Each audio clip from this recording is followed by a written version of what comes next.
class we'll be studying about the blood vascular system in human, also known as जैसे मैंने आपको बताया था कि this system is also known as the human blood or the blood vascular system. Now see, human blood, if I'm talking about the human blood is a very nice example of closed circulatory system.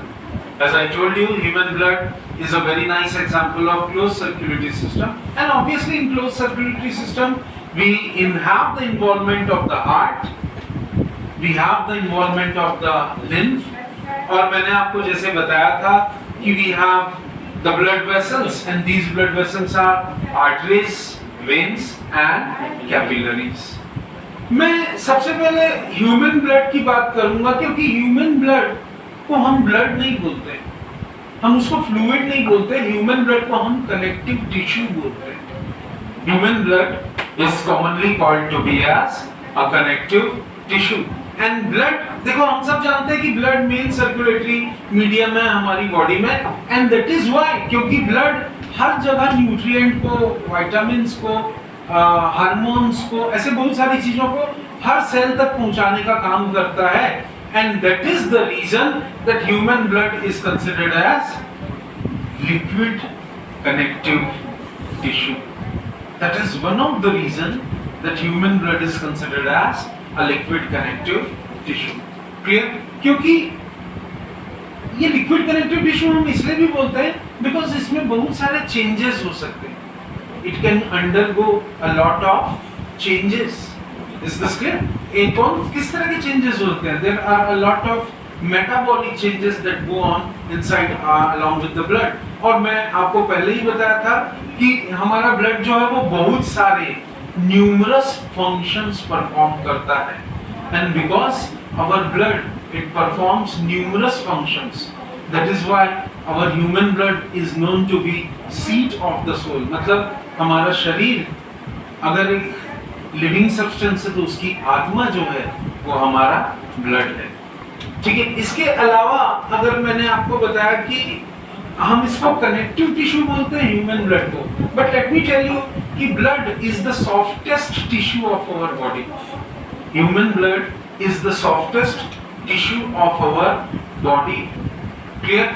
और हमारे sales के बाहर जितने भी fluids होते हैं ये उनको हम लोग ECF बोलते हैं. ECF is commonly known as extracellular fluid.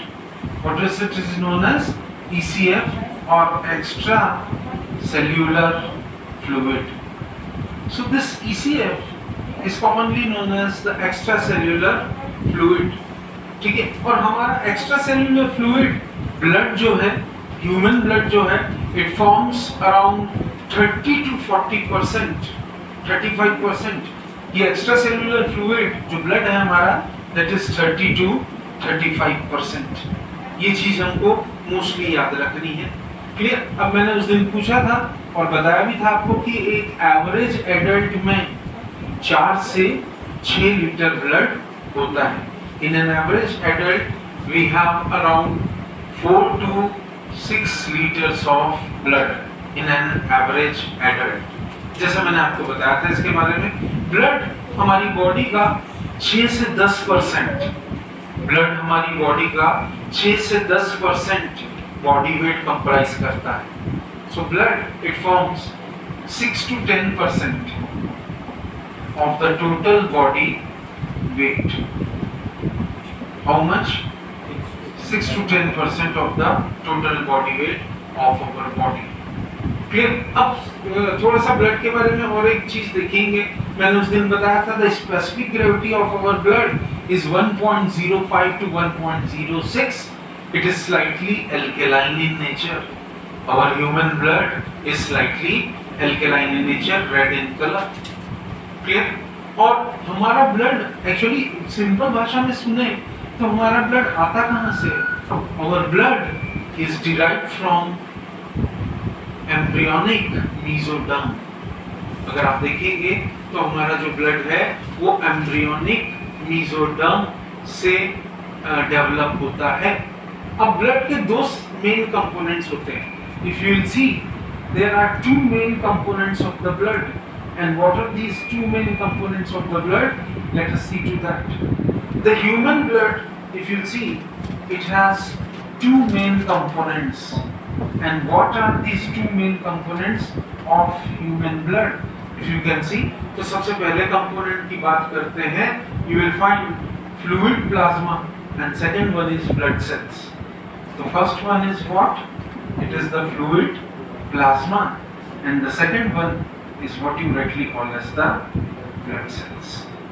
So on one side we have the fluid plasma, and the second side we have the blood cells. ठीक है, ये भी एक्चुअली सस्पेंडेड रहते हैं, लेकिन ये फ्लूइड प्लाज्मा से अटैच्ड है.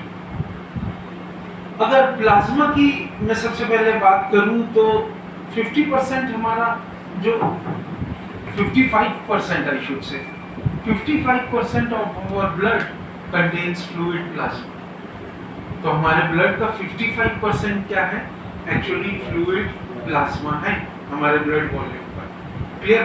This is also alkaline in nature. It is yellow coloured, थोड़ा सा गाढ़ा होता है, विस्कस होता है.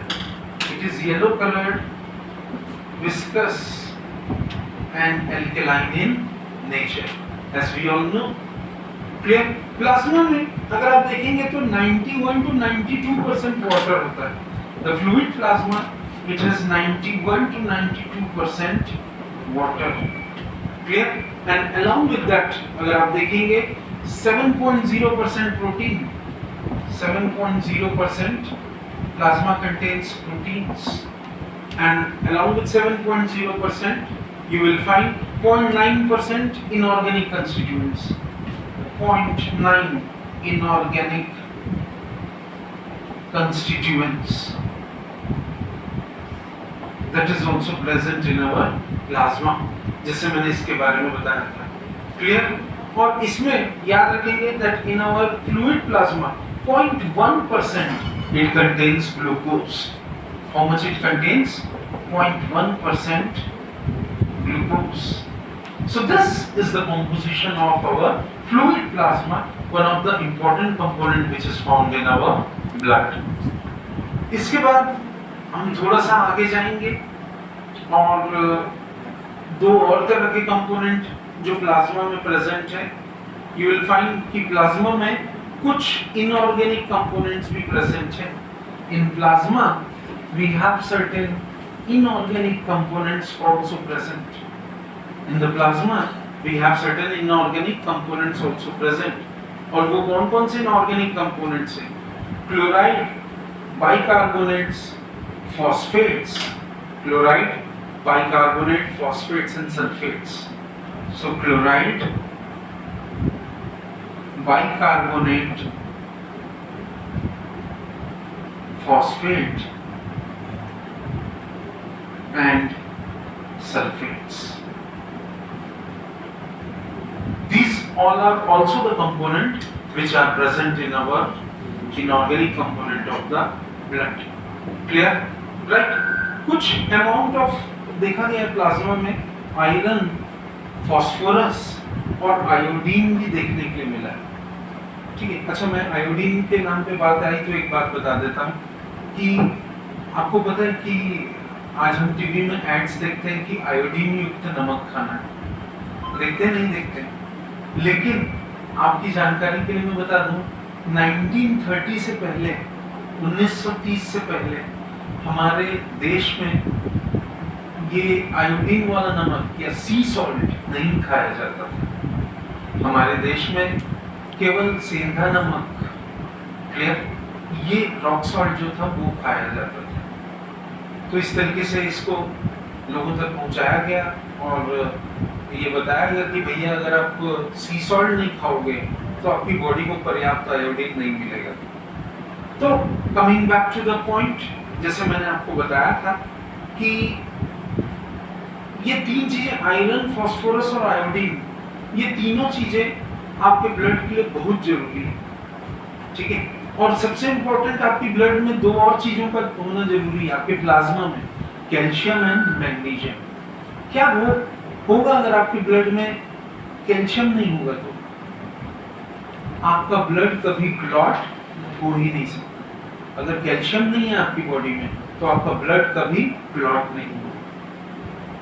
इन द सेम वे जैसे मैंने ऑर्गेनिक कंपोनेंट्स ऑफ प्लाज्मा के बारे में बताया था, तो जो सबसे इंपॉर्टेंट कंपोनेंट है, if you see the most important organic, this was all about the inorganic component of plasma, and we will now talk about the most important organic component blood plasma का। उसको हम बोलते हैं, they are called as plasma proteins. What they are called as? They are called as plasma proteins. These important component of the blood, they are commonly called as plasma proteins. कौन-कौन से plasma proteins हैं? जैसे fibrinogen, albumins और ग्लोब्यूलिन्स। Fibrinogen, albumin and globulin. These three important components, they are very very important. अब ग्लोब्यूलिन्स तो आपको कई form पे बहुत कम ये लोग अपने माइंड में रखते हैं। ग्लोब्यूलिन्स आपको अल्फा 1, अल्फा 2 या what you rightly call as beta and gamma. Beta and gamma. All these are commonly called as the globulins. Clear? अब इसमें परसेंटेज कितना रहता है?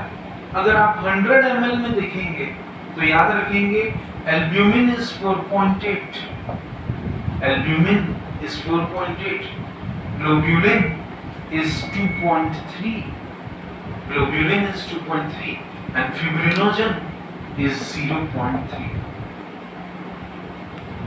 Albumins, if you see, these albumins, they are present in our blood in the greatest concentration.